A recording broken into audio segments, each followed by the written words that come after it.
കഴിഞ്ഞ വീഡിയോയിൽ നമ്മൾ എന്താണ് PCOS എന്നതിനെ കുറിച്ചാണ് സംസാരിച്ചിരുന്നത്. ഇന്ന് നമ്മൾ ഈ വീഡിയോയിൽ ഉൾപ്പെടുത്തിയിരിക്കുന്നത് PCOSന്റെ ലക്ഷണങ്ങൾ എന്തൊക്കെയെന്നതിനെ കുറിച്ചാണ്. ഞാൻ doctor Sahira, Hayya homeopathy clinic, Puthanathani. ഇതിൽ ഒന്നാമതായിട്ട് വരുന്നത് അബ്നോർമൽ മെൻസ്ട്രുവേഷൻ ആണ്.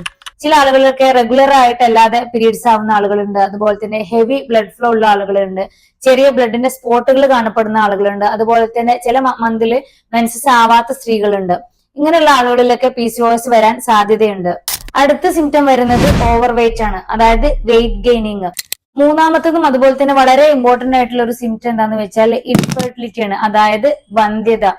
വന്ധ്യതയുള്ള സ്ത്രീകളിൽ പ്രധാന കാരണം PCOS ആവാറുണ്ട്. അതുപോലെ തന്നെ വരുന്ന സിംറ്റംസ് ആണ് ആഗ്നെ. ചില ആളുകളിൽ മുഖത്തൊക്കെ നല്ല പിമ്പിൾസ് ഉണ്ടാവും. ചില ആളുകൾ അത് ബാക്ക് സൈഡിൽ ഒരുപാട് പിമ്പിൾസ് കാണാറുണ്ട്.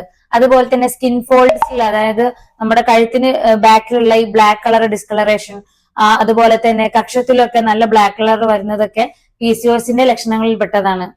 PCOS ഉള്ള ആളുകളിലെ മെയിൽ ഹോർമോൺസ്, അതായത് ആൻഡ്രോജൻസ് കൂടുതൽ ഉള്ളത് കൊണ്ട് തന്നെ അവർക്ക് മെയിൽ ഫീച്ചേഴ്സ് കാണപ്പെടാറുണ്ട്. അതായത് ചില ആളുകൾക്ക് ഫേഷ്യൽ ഹെയർസ് ഒക്കെ ഉണ്ടാവാറുണ്ട്, മീശ, അതുപോലെ തന്നെ താടിയിൽ ചെറിയ രോമങ്ങളൊക്കെ, അതുപോലെ തന്നെ കയ്യില് രോമ വളർച്ച ഒക്കെ കാണാറുണ്ട്. അതുപോലെ തന്നെ PCOSന്റെ ഒരു ലക്ഷണമാണ് ഹെയർ ഫോളിങ്. ചില ആളുകൾക്കൊക്കെ സ്കാൽപ്പിൽ നിന്നൊക്കെ ഹെയർ പോവാറുണ്ട്. അതുപോലെ തന്നെ ഹെയർ തിന്നായിട്ടും കാണാറുണ്ട്.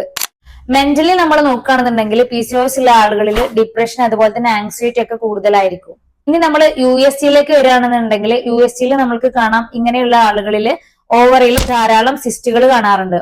അപ്പൊ ഇത്തരത്തിലുള്ള ലക്ഷണങ്ങളൊക്കെ നിങ്ങൾക്കുണ്ട് എന്നുണ്ടെങ്കിൽ നിങ്ങൾ അടുത്തുള്ള കൺസൾട്ടന്റിനെ പോയി കണ്ടിട്ട് കറക്റ്റ് ആയിട്ട് മെഡിസിൻ എടുക്കുക. അതുപോലെ തന്നെ ഹോമിയോപ്പതിയിൽ പാർശ്വഫലങ്ങളില്ലാതെ PCOSന് മരുന്നുകൾ ലഭ്യമാണ്.